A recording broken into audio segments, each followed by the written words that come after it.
el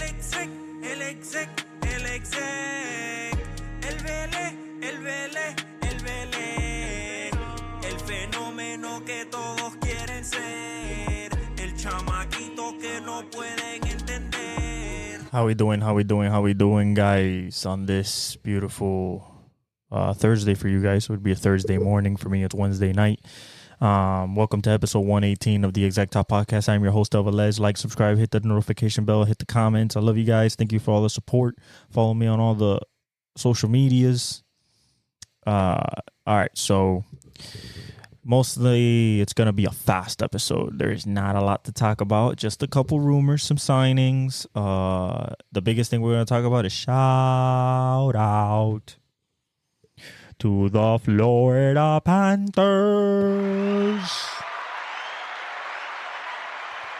We did it. It was a long, hard road. It was 210 straight games for 2 years, reaching the cup twice, one failing in 5 against the Avalanche last year. And this year, going up 3-0 against the best player in the world at the moment in Connor McDavid, a.k.a. McJesus. And a really talented Edmonton team with Leon Draisaitl and Forsling and, Skinner standing on his head, but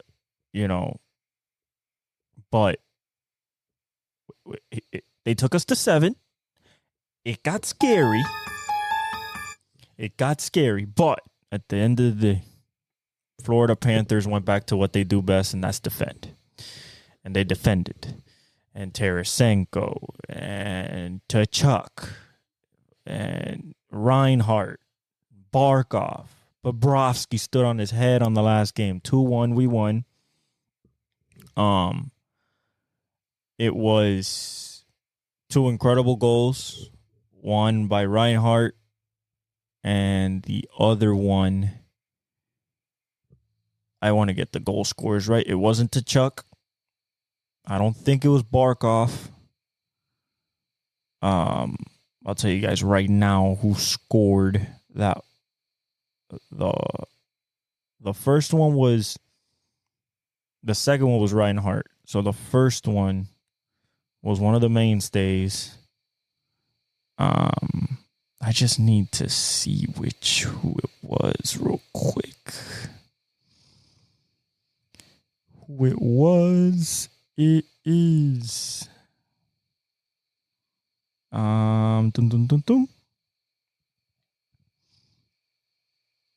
let's see here. It was, the goal scorer was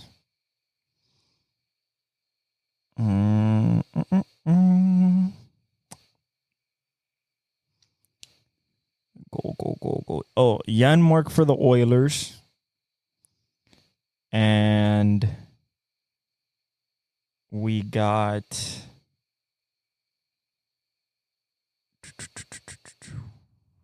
Ramhart and Connor Verhaeghe. We scored in the first period, super important. Got the 1-0 lead. Got scored on in the second period, and then we came back and scored at the end of the second period, going into the third 2-1, and we held it down. They were attacking late, but we played Florida Panthers hockey, which is defend, floor check, don't allow free pucks up the middle, stingy with the puck, and we were everything, and then just Bob standing on his head. Now, many different things about this game. Very little penalties. I think there were 2 in total. McDavid got shut down just like in Game 6. They got shut down. He got shut down shots-wise. They shut down McDavid. Took Leon, and Draisaitl had a bad series. But took Leon Draisaitl's and McDavid's free skating and took it out of question. They couldn't do anything. We defended like hell. We helped Bobrovsky. There was a couple loose pucks in front of the net, and we got them.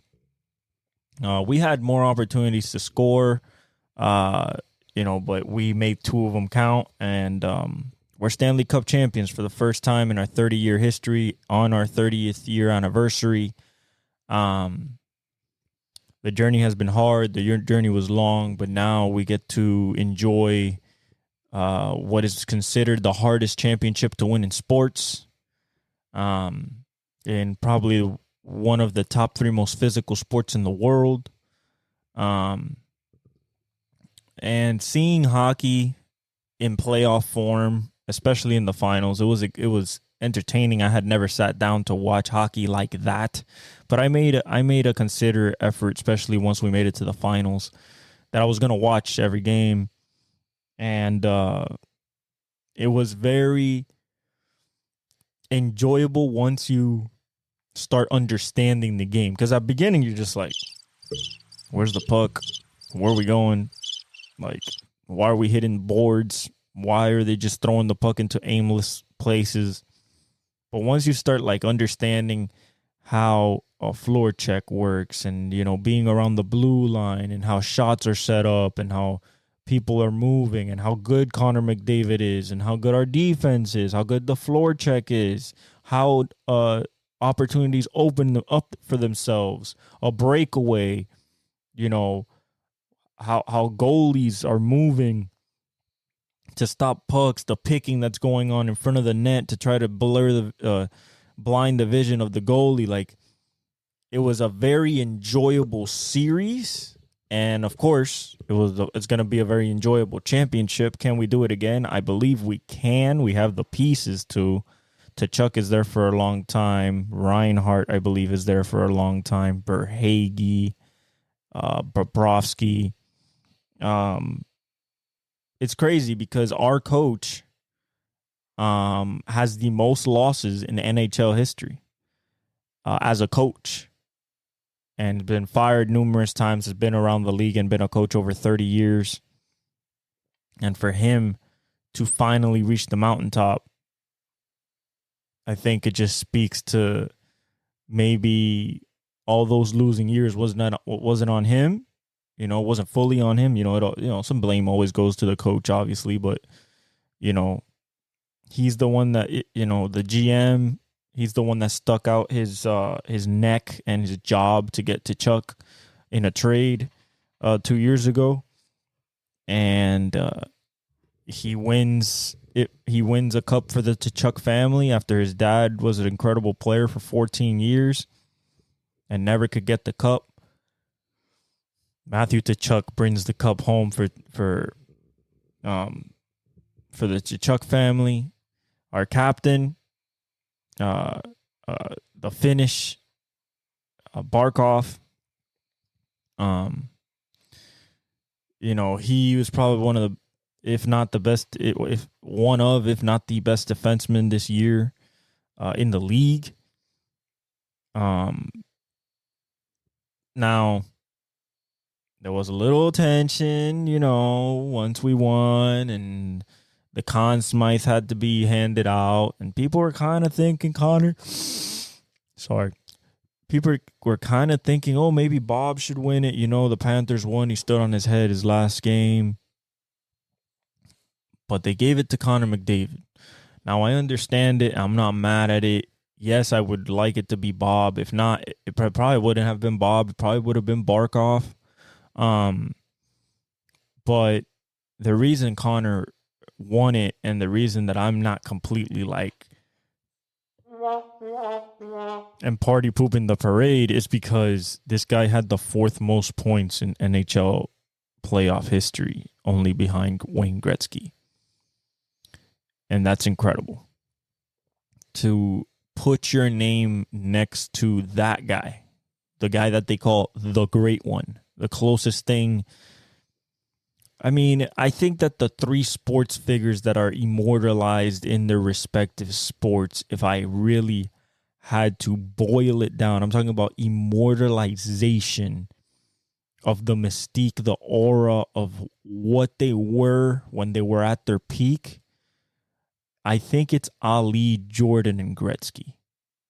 If I really had to pick people that are absolutely gods on what they decided to do their profession in, sports-wise, I think it's Jordan, Gretzky, and Ali are those guys that instead of, you don't even put them in list.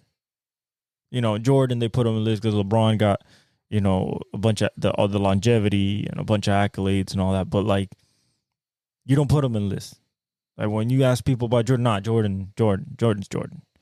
When you ask people about Wayno's Wayno. When you ask people about Muhammad Ali, is just, the great one. I am the greatest. Like, one's called Black Jesus, the other one's called the Great One. The other one's called the Greatest. I think those three are those guys. And, Connor McDavid, to put his name close to that guy that had 440-plus point playoff runs in his career, which is insane. Speaks volumes to what he did, and he was the most dominant offensive player of the playoffs. Absolutely. Without him, they don't get there. I don't even think they make the playoff. Maybe with Leon Draisaitl, but they don't get this deep into the playoffs. 9th year, has won 3 MVPs already. So, he's going to be one of the greatest of all time. He just needs to keep chasing that cup. They can come back next year.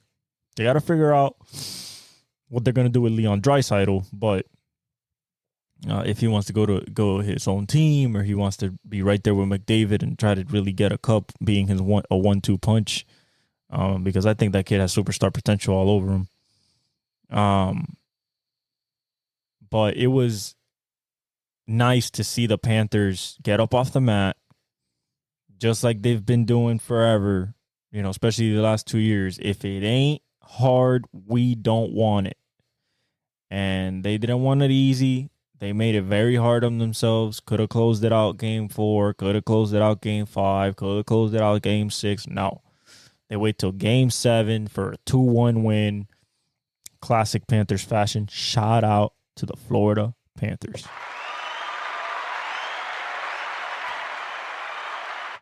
All right. Now comes the quick part. I'm just going to kind of ramble here. We're going to go through each sport. First, starting with the racing.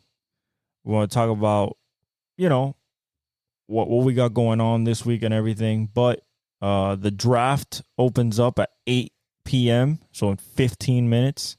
So probably we're going to be maybe reacting to the first few picks. I think it might be Russia and then Alex Sarr. Rob Dillingham might be falling. Who knows? Trades everywhere. We're going to get into all that. But let's get into racing. Let's get to Formula One, the Austrian Grand Prix.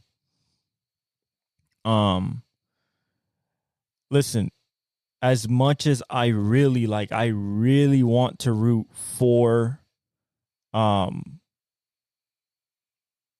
really want to root for Lando or Russell or Leclerc, Sainz, Hamilton.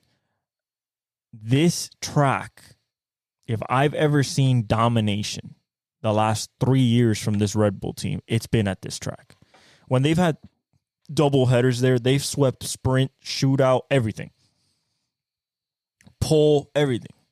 It's a really nice track. It's a really nice race to watch because they're you got turn, I believe it's turn 5. If not, it's turn 3 where they come off the DRS straight and then they catch another DRS straight. Like it literally goes turn 3, take another DRS straight all the way to turn 5 because I think they count that little kink as a turn. So then you get to turn 5 and it's another passing opportunity and you get double DRS. What that means is you come off the first straightaway, you got DRS. If you stay within a second and cross the timing beam less than a second away from whoever you're chasing, you get another set of DRS coming out of that corner to try to catch them for the next corner. The other thing is if you pass somebody, excuse me, if you pass somebody on the first straight, but you go through, you're within a second when you go through the timing loop, the detection point, you can make that pass in that corner and then get DRS coming out, which is an extension of DRS essentially, and that is the main reason why Max Verstappen wins at this track. The DRS is too overpowered for the Red Bulls. So although I would like for Lando to maybe win, maybe, of course, Lewis, I would always like for Lewis to win, but the Austrian Grand Prix is probably the worst possible race for these for anybody to go to right now against Red Bull. I think the British Grand Prix is going to be where Hamilton gets his best shot because he loves that track so much. He has the record for wins there. It's his home track. It's his home Grand Prix. It's Norris's home Grand Prix. It's George Russell's home Grand Prix. But you're going to see the flares in Austria at the Red Bull Ring. It's literally called the Red Bull Ring. Like, it's their home track. It's their home country, home Grand Prix. So they're going to be ready. And I think, unfortunately, I just don't think somebody stops Verstappen at the home track of the car that he's racing. NASCAR is going to Nashville. So the same track that the championship ends on, Nashville. Actually, no, that's Phoenix. Nashville in Tennessee. It's a good track. It's a 1 1.3 mile. Good 300 laps. It's a good track. It's a clean. Ross Chastain won there last year. I expect for, Logano, Kyle Busch, Kyle Larson, of course, Chase Elliott, Blaney, now that he has some momentum. Watch out for Josh Berry, not for a win, but maybe like another top 5 or maybe a win. Maybe try to see if Ty Gibbs starts to get off the mat a little bit. But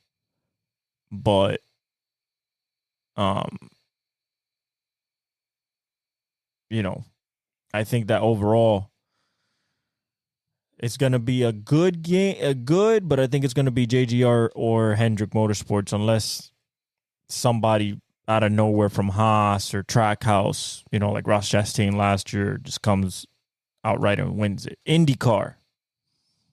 We are going to nowhere because the Grand Prix of Mid-Ohio is the 7th, which is next week.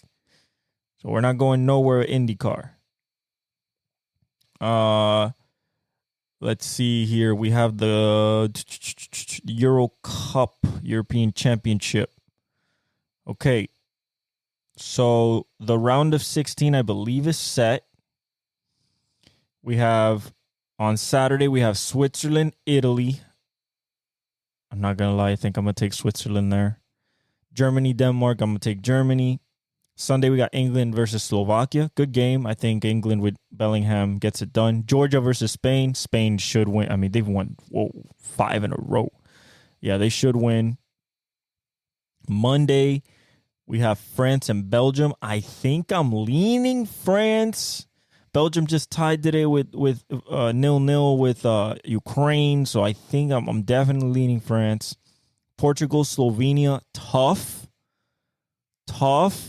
I'm going to go with Portugal just because the GOAT is there. Ronaldo. Romania, Netherlands. I'm going to go with the Netherlands. The Dutch are always nasty. Austria, Turkey. This is interesting because, I love Hakimi. But, I mean, this is kind of a toss-up. If you really think about it, this is really a toss-up. Arda Güler. Isn't Hakimi on this team? I could have sworn. Unless he's hurt. But I could have sworn Hakimi's on this team.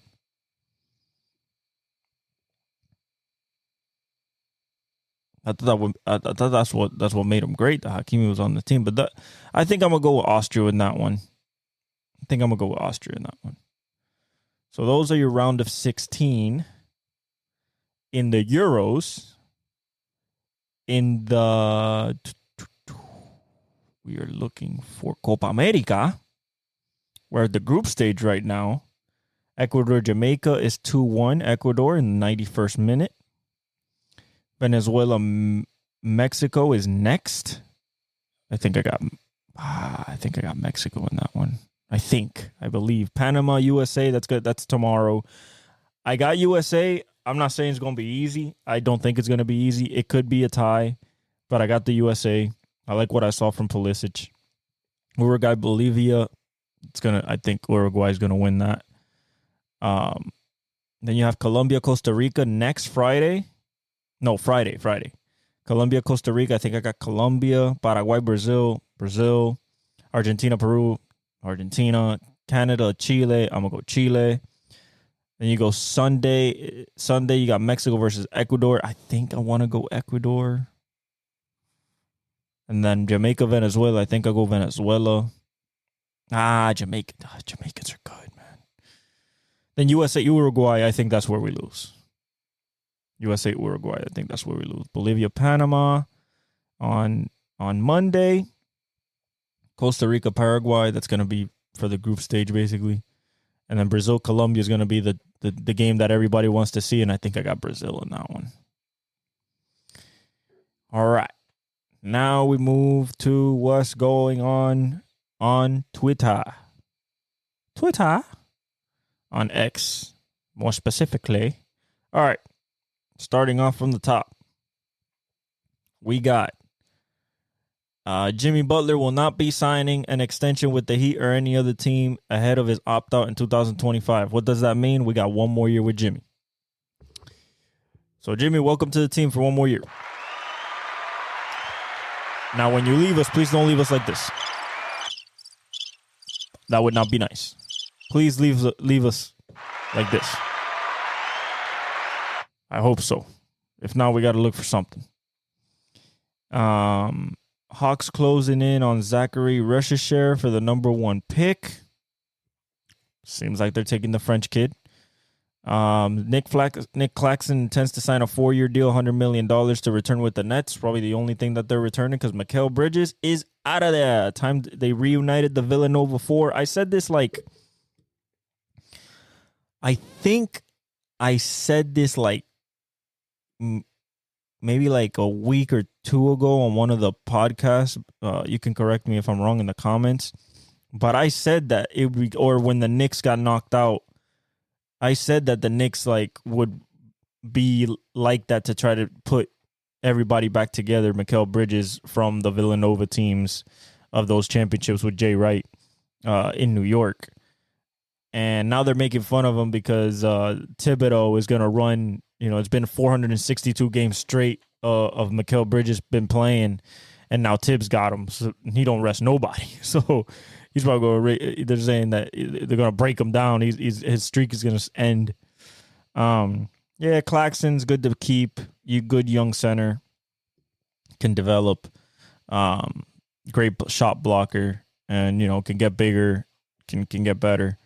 But I think they're gutting this whole team. $100 million, that's pretty good. NBA standards, $100 million is run-of-the-mill contract. But it's 4 years, so he got some stability. $96 million guaranteed. Okay, so $4 million of incentives, I guess. Alex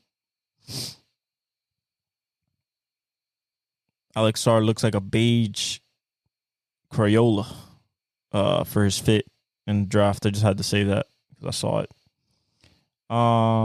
Indianapolis Colts say Anthony Richardson's full go for training camp. That's what they needed to hear. Now he can throw. Now you can see what you actually got and see the unlimited athletic potential of that kid and his mentality. And we'll see this year. I'm very excited to see what he does. The Blazers are sending. No, wait. Let me hit you with the actual news first. The Washington Wizards are trading Danny Avdija to the Portland Trailblazers for Malcolm Brogdon and a 14th pick tonight, and in the 2029 pick. The Blazers are sending the second most favorable of their 2029 first round pick and and 2 second-round picks in the deal for Advia.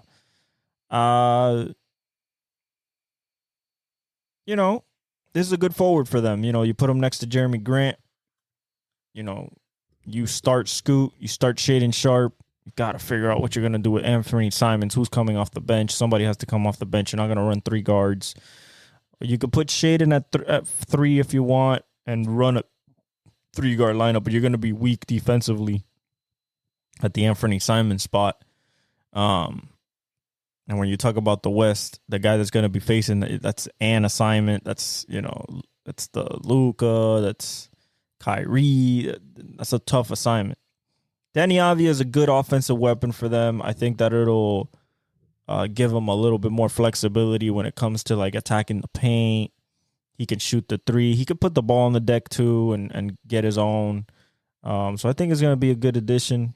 I don't think he plays a lick of defense, but I think for offensively, which is what they need right now, I think it's a good signing. It's a good trade. Let's see here. Another thing that happened was OG Anunoby intends to sign a 5-year, $212.5 million contract to return with the Knicks. That's expected because OG Anunoby, they were 17-3 when he got to the team. Like before he got hurt again, they went 17-3, I believe, with him in the lineup. And they just added Mikal Bridges too. Yeah, that's absolutely insane. So shout out to OG, and they definitely needed to do that. Now the instability of like what OG was gonna do is gone. 212.5. He got paid from the Raptors to getting paid big time. Another thing that we got is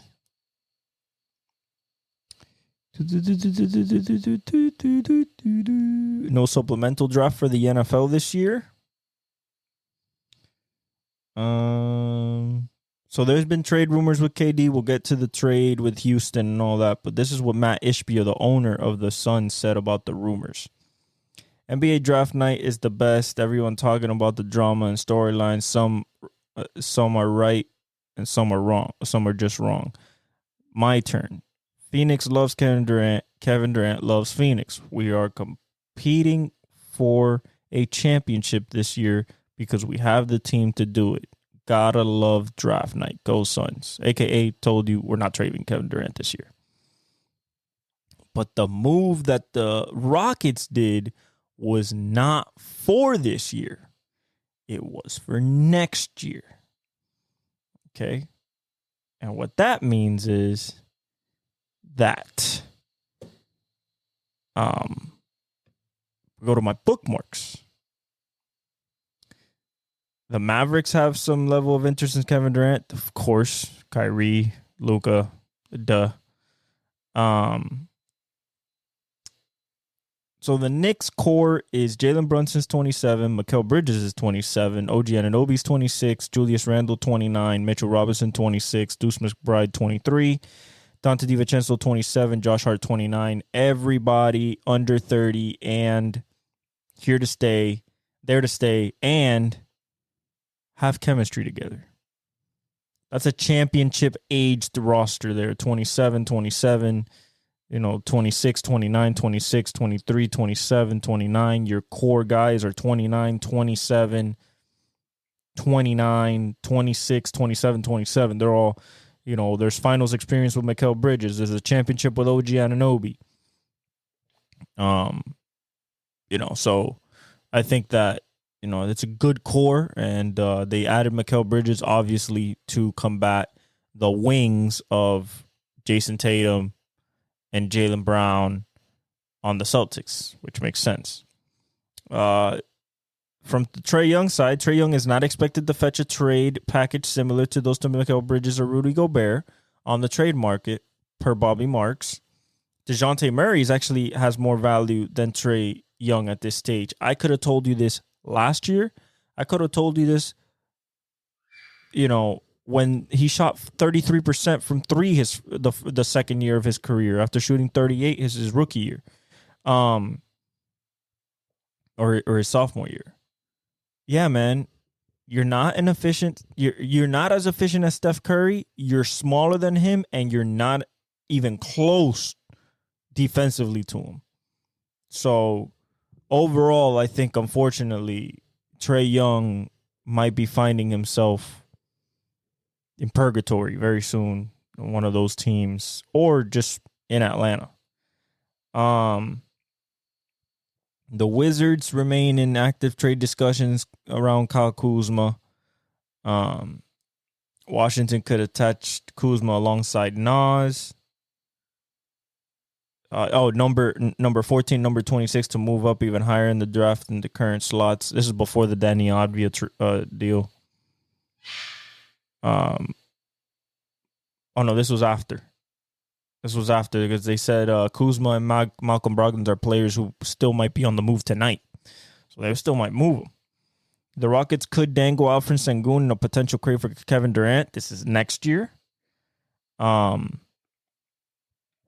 is from Brian Windhorst. He said, one thing I want to point out, watch what the Rockets do tonight with the number 3 pick. This is one of the most important moments of the draft. And in many cases, this is where the draft kind of starts. Yeah, because nobody knows what's going on at 3, whether it's Reed Shepherd from Kentucky, Rob Dillingham from Kentucky, or they're trading the pick. Or maybe somebody else sneaks up there. If the Rockets take Donovan Clingan from UConn, which is that's something else they can do.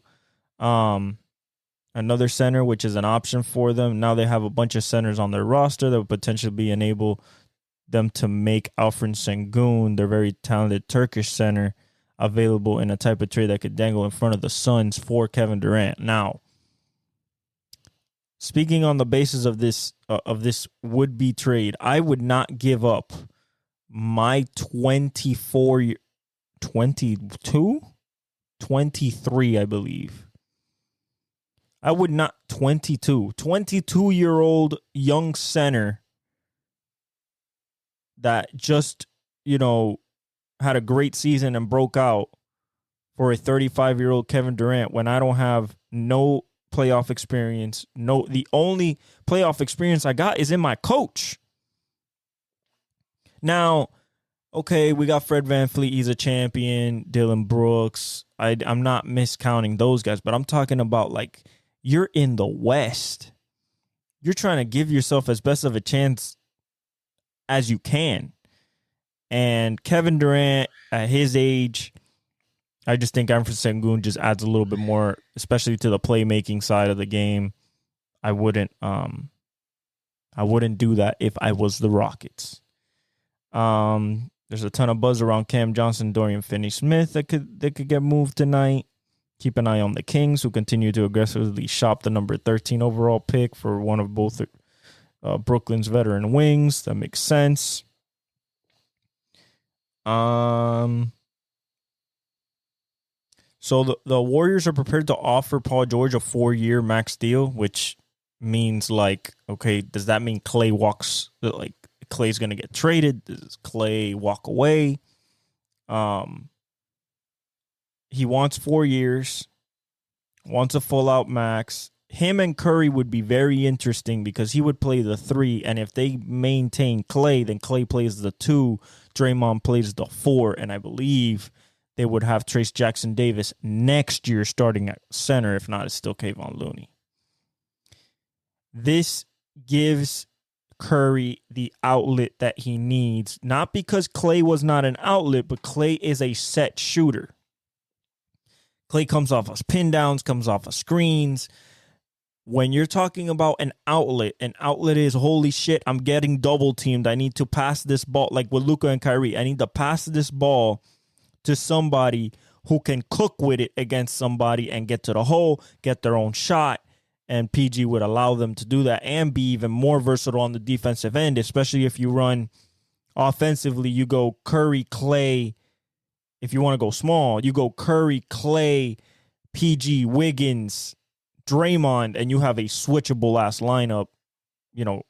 Curry's a better defender than people give him credit for. Clay, I think, will come back stronger this year. I mean, he's still 33, so I think, or 34. Like, I think the legs are still there. I think he'll get more stronger in the legs and not have a dominant defensive year like he used to, but I think he'll have a good year. And then you're shooting 40%, 40%, 40% from the outside with those three. If Wiggins plays to his snuff, he can shoot 38 to 40%. And then Draymond just has to be the facilitator on the floor. That could be something very interesting. You could play pods as well with GPs. You know, a lot of different lineups if they get PG. That would be a very good move for both parties, honestly. And it looks like PG wants to stay on the West Coast. So if he was going to move, he's going to be still on the West Coast. Bam signs a 3-year contract, 3-year deal, $166 million. 3-year deal is interesting. You know, we lock our one of our cornerstone players down for the 2028-2029 season. But it's a 3-year extension, so, you know, I'm guessing there's an opt-out there somewhere or something if he's not happy or something like that. So Warriors are prepared to offer PG a 4-year max via opt-in and trade. So he opts in, and then they trade him, which would be crazy. Okay, so the big deal that happened, that why people are saying the Rockets have possibly gearing up for Kevin Durant next year, is because the deal was the Brooklyn Nets have agreed in principle to a trade. Well, it's already done. To trade Mikal Bridges to the New York Knicks for Bojan Bogdanovic for 4 unprotected first-round picks, a protected first-round pick via the Bucks, and an unprotected pick swap, and a second-rounder. Okay? Scotty Barnes got a $270 million contract. I think we talked about that. You know, they needed, that's his franchise player. That's who they're building around, so they needed to do that. Kenny Atkinson, we talk about that. Yeah, I mean, the Prince, 4 unprotected first round picks is crazy. So they get that. The Houston, you know, gets that, because there was a giant. It was a giant trade between Houston, the Nets, and no. So there was two. So the Nets made two deals. One with the Knicks, and then this one with Houston, which is Brooklyn. Brooklyn has a deal with with Houston to return the Nets 2026 first round pick for a 2027 Phoenix Suns first round pick. That's where the Kevin Durant connection is. You get a Phoenix first round pick that want that first round pick back, so possibly in the Kevin Durant trade. And then Rockets also acquired 2025 right to swap Houston OKC first for a 2025 Suns first round pick. So very interesting. Just picks for picks. But looks like they're gearing up for possibly trying to go after KD. Zachary Ricochet got picked number 1 overall. He was a teammate of I don't think he was a teammate actually, but he played in the same thing as Wemby. Something about OG Anunoby here. About signing. It just popped up. Trying to look for it. It disappeared. All right. I thought I was gonna be able to see it. I guess not.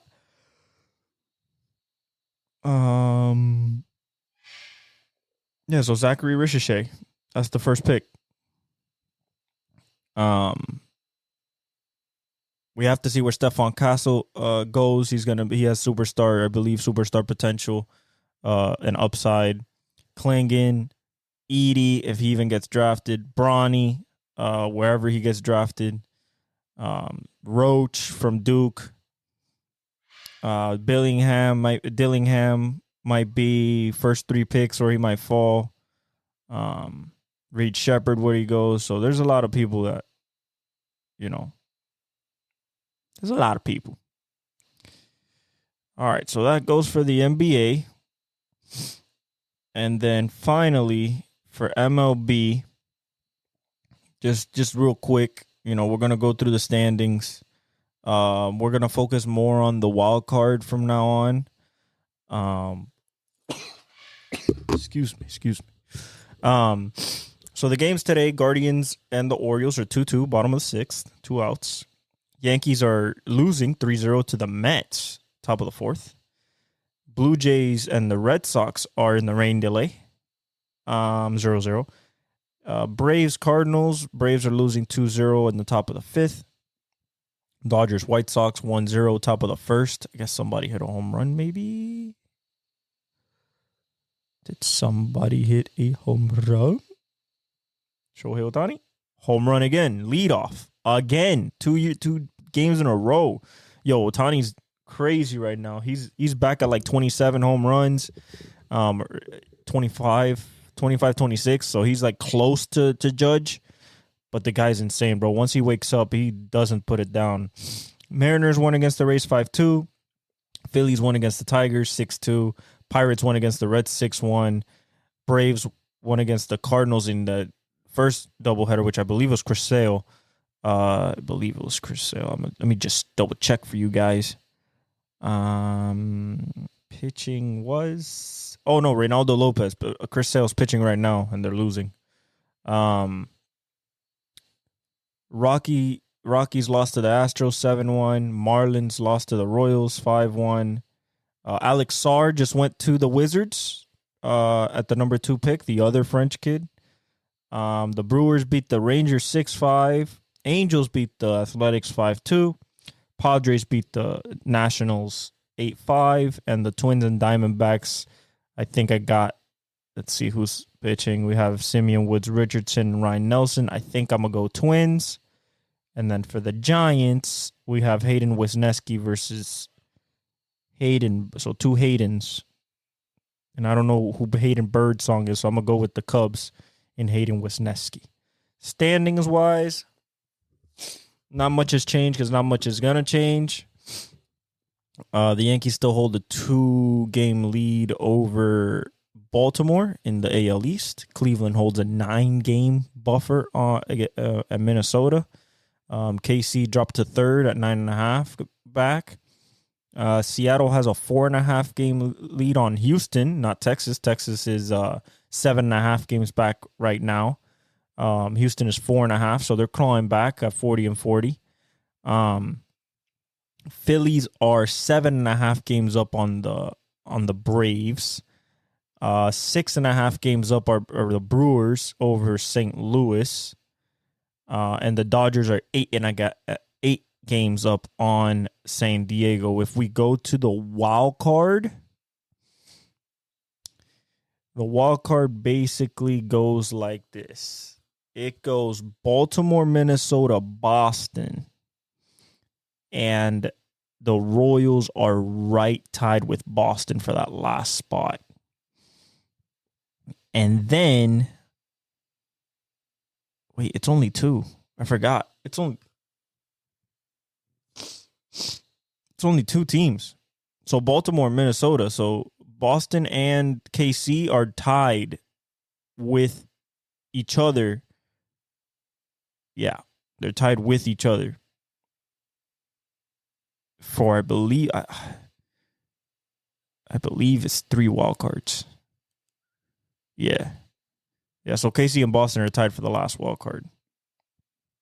And then, on their heels is Houston, 3 games back. 3.5 games back is Tampa. And then the NL, you got the Braves and Padres. And then you got St. Louis, Arizona, 1.5 games back. And then Mets are 1.5 games back. Pittsburgh's 2 games back. Washington, 3 games back. I mean, it's 3 games back with the Giants, 4 games back with Cincinnati, 4 games back with the Cubs. Yeah, so it's getting very, very interesting. Very, very interesting. Just past the halfway point. And we're seeing really things start to shape up. And then in the wild card, it's just going to be the Wild Wild West. But yeah, guys, thank you for joining me today in this episode 118. Something short, something sweet. You know, we're in the real downtime of the off season for many sports. Championships just finished up in the NCAA and in the NBA. We're still waiting for training camps to start in the NFL in the next few weeks. So it's going to be kind of like a dead zone a little bit. We have the NBA draft today. I'll break that down on Tuesday's episode. But other than that, I love you guys. Thank you for supporting me. Follow, hit the like button, subscribe, hit the notification bell, comment, follow me on all my Instagram and everything, social media related apps. I love you guys. God bless. And I leave you with the outro.